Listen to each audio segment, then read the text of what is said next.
Hello everyone and welcome to a very special Fun 5e Builds. I of course am Jeremy with Casual Mode. In case you're wondering what's going on here, Fanatics, I decided to give you a sneak preview of the new sub-series that I will be starting every now and again with these little Fun 5e builds. And it's all based on a challenge laid down by one Noah the Spoony One Antweiler. Basically, once upon a time, he made a video, and I may link to it in the description, challenging people to try creating characters with rolled 3d6 in order. And admittedly, that's not something I've ever done before. Most of the characters that I've created, with the exceptions of the first two Tokusatsu Heroes that I've done here, we're all done by standard array. I've never done point buy before. I may try point buy at some point in the future. But I have also never done 3d6 in order, where you just roll 3d6 and put them in order with strength, dexterity, constitution, intelligence, wisdom, charisma, and see whatever you get. I'm trying to work with what you've got. So that is what the 3d6 random sub-series is going to be about. Before we get into the fun of things, though, I do want to mention that there are some additional rules besides just that. Yes, the crux of it is going to be 3d6 in order, but I do have some additional rules, and just so, I'm actually able to do stuff with my characters. The first one is I am going to re-roll ones. So if I get ones, then I will re-roll them, just to make sure that I've got a minimum score of 6. So yeah, I realize it is cheating a little bit. And the other major rule is that if need be, in order to sit with a prerequisite of some kind, I will take points out of a stat in order to put points into another one, just to, bump it up over the line. So, yeah, just trying to make sure that I've got something that's actually semi-useful and not entirely shite. Otherwise, I'll just be making NPCs for days, and that wouldn't be very fun at all. So, with that in mind, let's start out with the first roll. I've got my dice rolling program here. So, 3d6, and let's roll for strength. Okay, so I got 3, a 1, and a 5. I'm actually, well, since it is greater than a 6, I'm not going to re-roll that 9. I'm going to take that 9. And we'll see what else we get. Obviously, we're not going to be rolling like a fighter or even like a paladin or something. So, let's roll again. Okay, I did get another 1, but this time I rolled a stat of 12. So 12 in dexterity. Looking like we might have a rogue here so far. We'll see how that goes. Sorry for that brief moment of infinity. Alright. Next roll.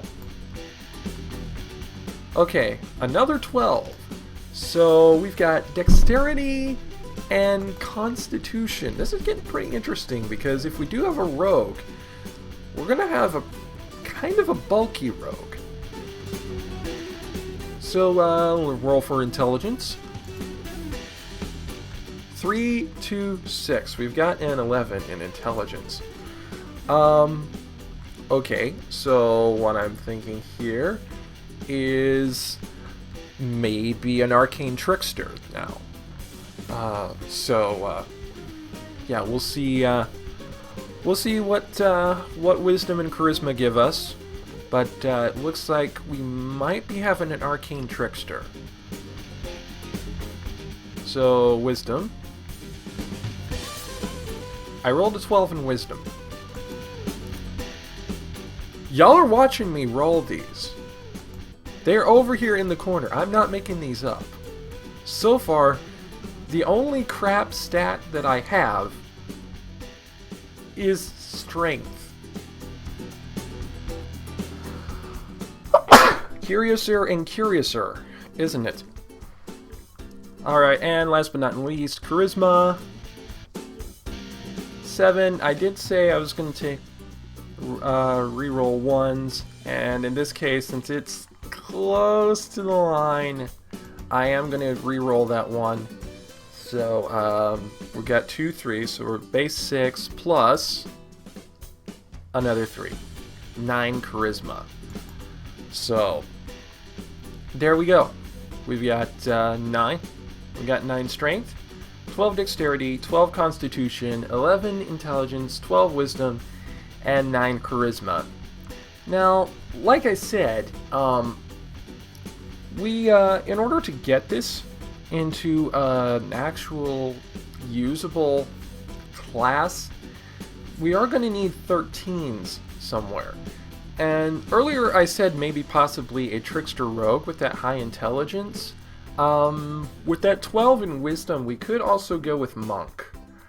But I think I'm going to stick with what I said, and I am going to, actually I'm going to drop constitution down by 10. Boost dexterity to 13. Yeah, I'm going to go ahead boost intelligence up to 13, and then drop wisdom down to 11. So there, we've just straight up point trading. Now we've got a 13 in dexterity, 13 in intelligence. The intelligence we're going to need for spellcasting ability with an Arcane Trickster. So we've got pretty good wisdom, so we're going to have good capability for insight and perception. Constitution is average, so we're not going to be wanting to take a lot of hits. The real thing is that this rogue is not going to be the major bluffer of the group. So, and obviously we're going to want to focus on finesse. So let's give this character a name here.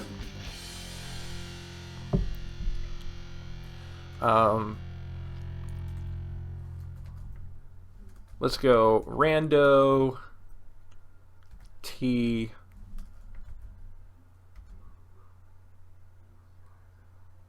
Ruffian. There we go, Rando T Ruffian. My naming skills are not great when I have to go off the cuff. Okay. So, we do want a race that's going to give us a nice little bonus to dexterity. If we have a bonus to intelligence, that would be a pretty good thing too. Now we could go with humans because that's a +1 to everything. But let's see what else we have. Oh, Eladrin. 2 dexterity and intelligence. Eladrin can make a very, very good trickster rogue if you build him properly. So I think we're going to go with Eladrin. Rando T Ruffian, the Eladrin rogue. Go figure. Alright, let's see. How many levels in rogue do I want to give him? Do I want him to make him a starter, or do I want him to have a little more seasoning? Let's give him a little bit more seasoning.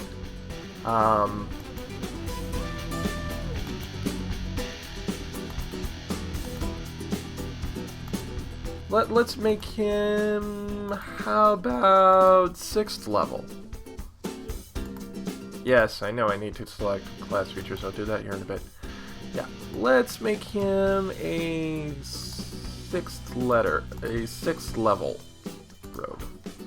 Alright. There we go. 6 levels of rogue, and course, Rogue, as you saw from the last Fun 5e builds, their hit die is an 8. So let's just assume max hit points here. Alright, and as I said, true to what I mentioned earlier, we are going to go with the Arcane Trickster archetype, so that we can have a little bit of spellcasting ability. Not like great amount of spellcasting ability. Their spellcaster levels basically only count for like 1/3, if I remember, either 1/2 or 1/3. So basically only a level 2 caster, but our intelligence is high enough that if she wanted to take, if Rando T. Ruffian, I suppose it could be she, you know, I have no right to judge what Rando, T. Ruffian's gender might be.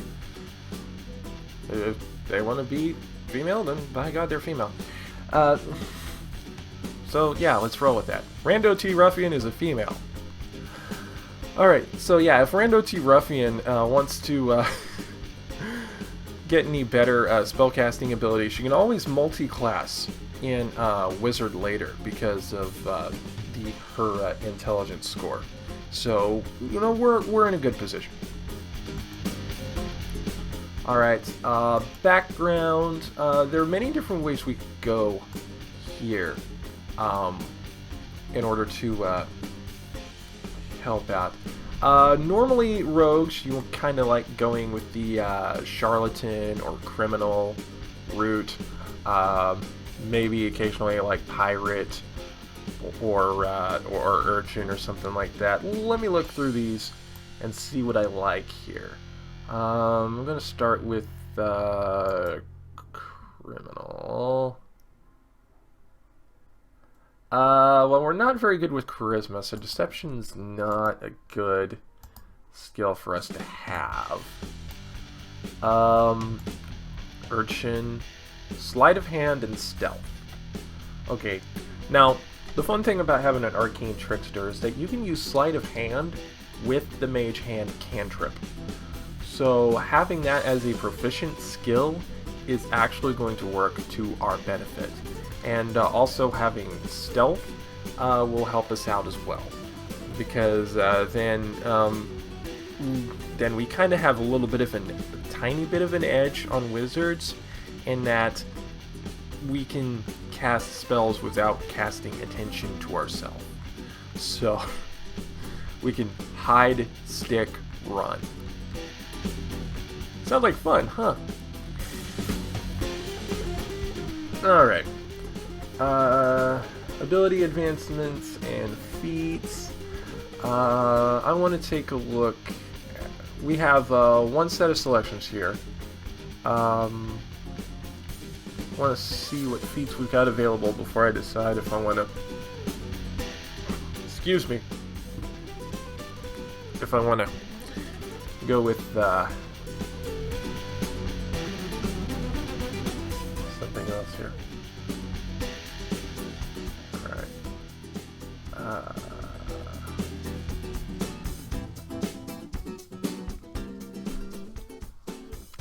You know what?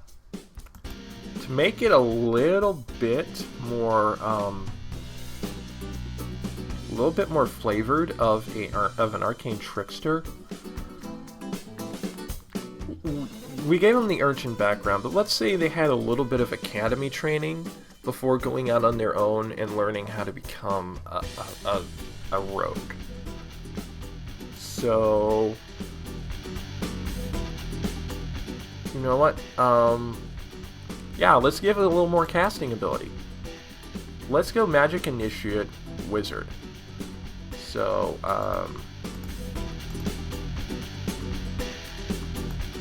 yeah, so we're gonna pick feat here.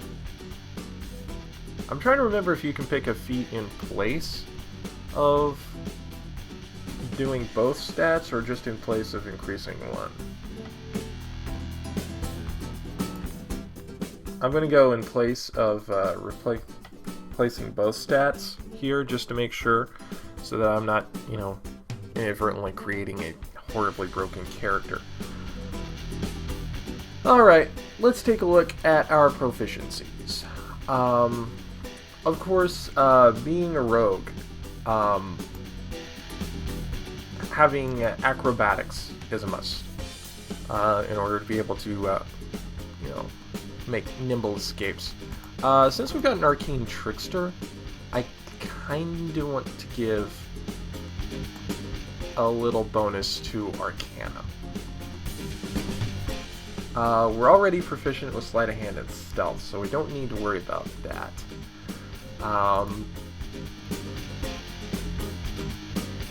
And we're already perceptive with perception as well. So,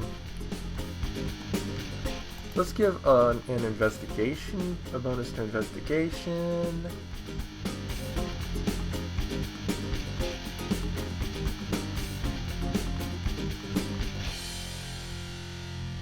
And,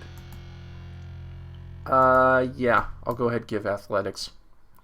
Okay, now we have an Eladrin. And, Eladrin, like most elf-type creatures, know common and elvish just as a default. So, we don't have to worry about that.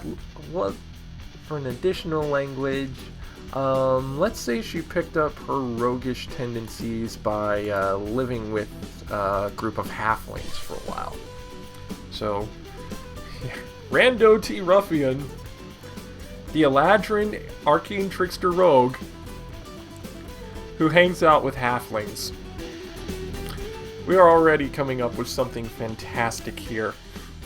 I'm so glad I did this.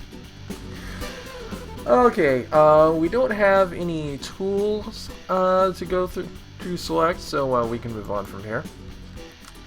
Now for the equipment. Of course, since we have a rogue, we want to go, since we don't have much in the way of strength, we really want to go finesse.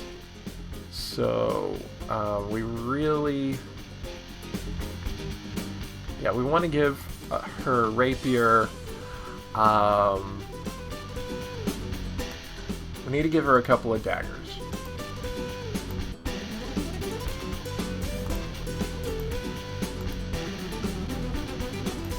Alright, and also a short bow. Which means we're going to need to come down here and get a couple of arrows. So,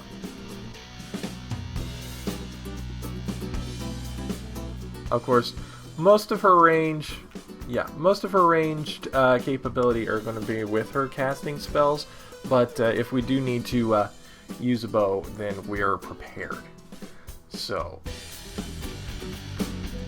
right, armor, leather armor. Alright, so that's armor class of 11 plus dex. We may also give her the mage armor spell, if we can. We'll see. Alright, I already gave her the 2 daggers. Thieves' tools.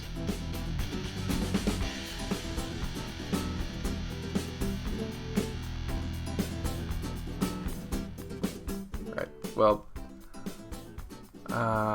we don't want to make her a burglar. I kind of want to make her more of a dungeoneer. And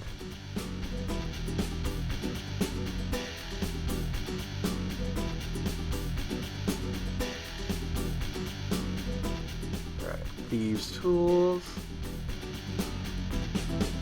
Yes.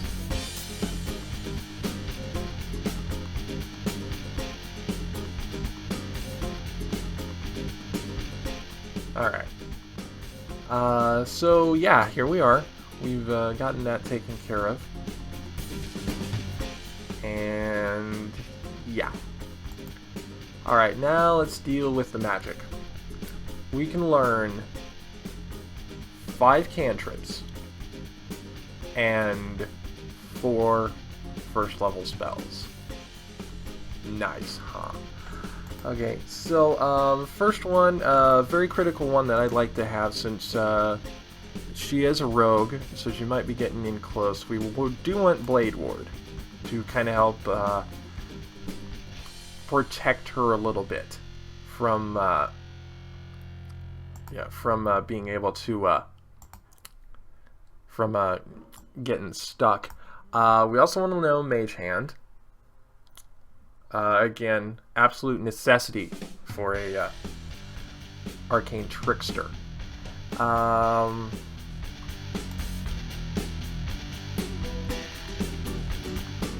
Poison Spray.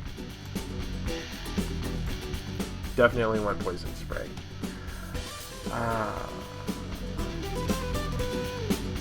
True Strike.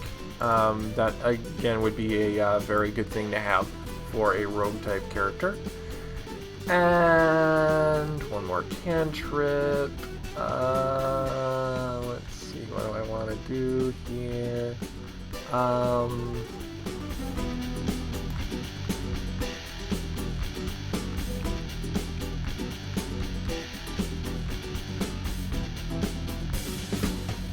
Yes, that looks good. Minor Illusion. Alright, now we can know four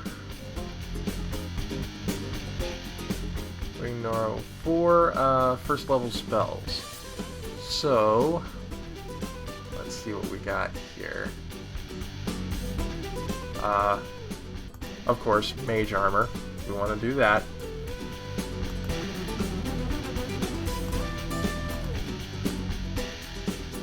Yeah, we definitely want to do Mage Armor.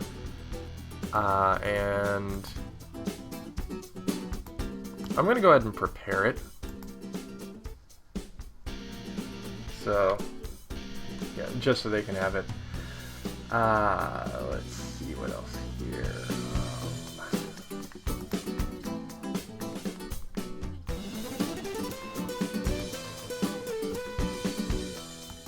Shield, good thing to have in an emergency, I think. I love my defensive spells, you know. You know, keep them around. Magic Missile, kind of a good thing to have around, you know, just in case. Alright, we need... Yeah, we only have 4 slots, but we can know 5 spells. So, let's go ahead and prepare.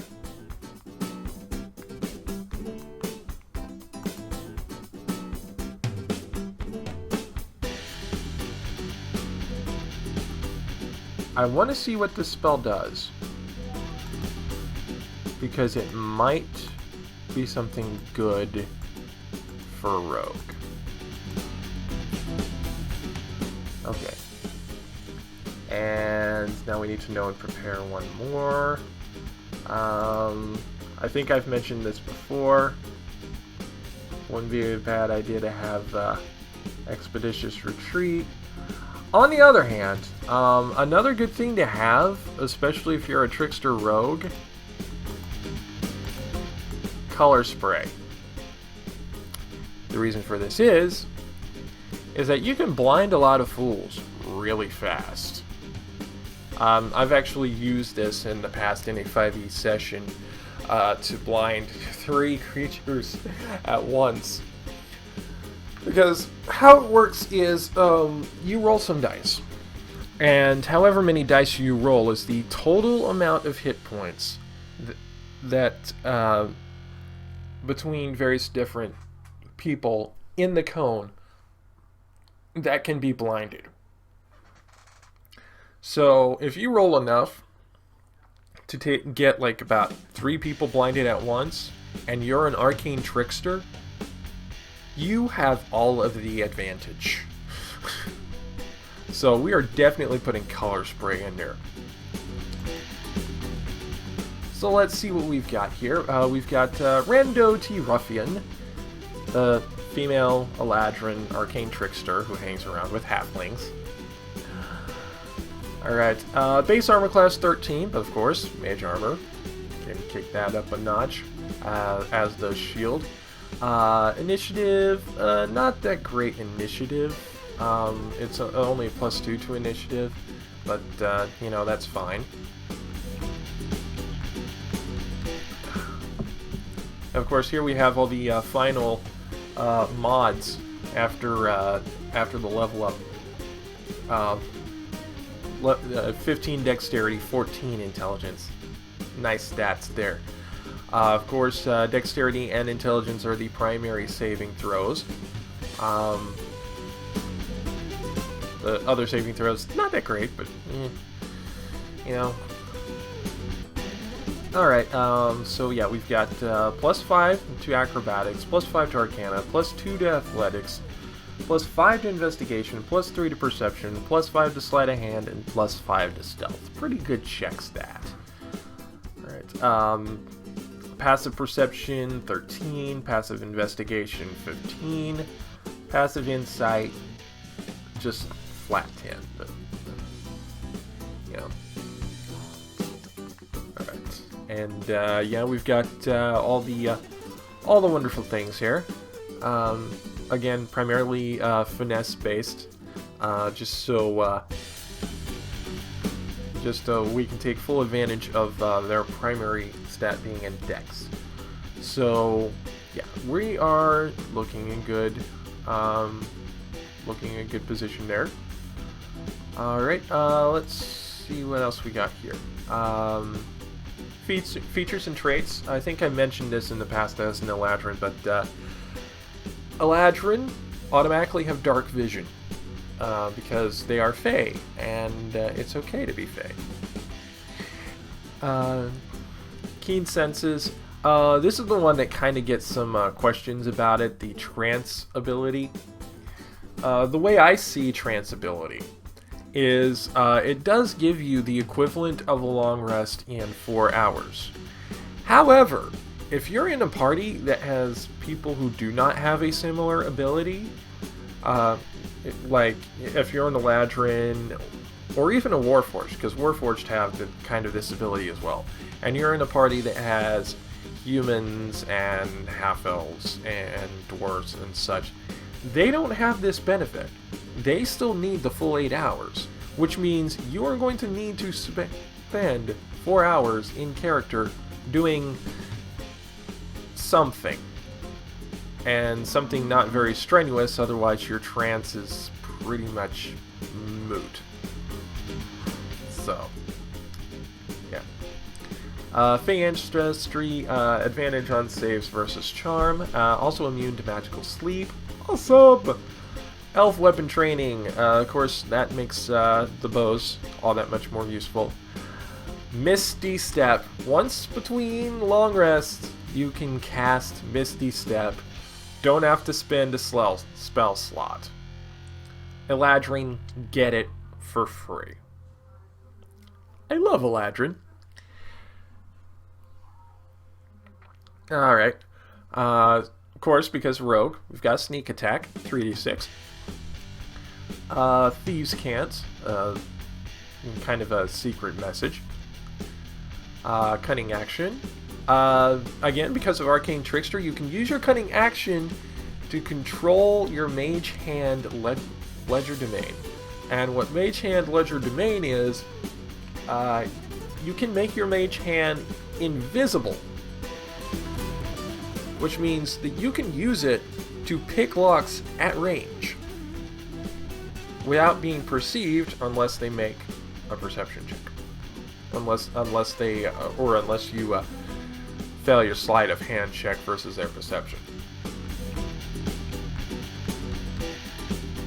And of course, we took Magic Initiate, so yeah, we learned one additional wizard spell that we can cast once between long rests, and got the 2 additional cantrips. So, yay! Alright, spell save DCs are 13. Not great DCs, but you know, if they don't have a +3 to their save, they've basically got to roll better than average. Spell attack bonus +5, pretty good bonus. And then of course there's all the spells that we had picked up, that we had taken.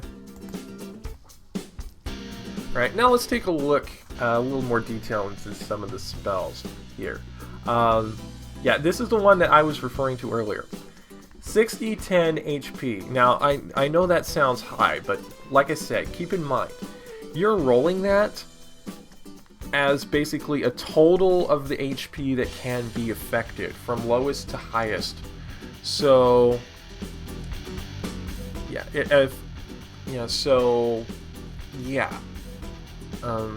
for one round, the affected creatures are blinded. So, when I cast this, actually, in the D&D 5e session I was referring to earlier, the blinded characters actually ran into a wall and knocked themselves out, leaving them wide open for a lovely little coup de grace. So, that was fantastic. But yeah, when you roll the 6d10, here, let me give you a little foretaste here by actually rolling 6d10. So let's say I'm rolling for my color spray. Alright. We rolled a 38. That is the total amount of hit points that can be eaten up. So say you've got the lowest one nearest you has HP of 12. They're blinded. The next lowest one has an HP of 13. That's 25 total. They're both blinded. The next one after that has an HP of 14. They are not blinded because 25 plus 14 is 39. So you didn't eat up all of their hit points. They're not blinded. That's how color spray works. Alright, fog cloud. Create 20-foot radius sphere centered on point within the area. Area is heavily obscured. So, if you get into that, you can get advantage on people. If I'm reading that correctly. Might be useful. Of course, Magic Missile is the standard. Always hits, no matter what.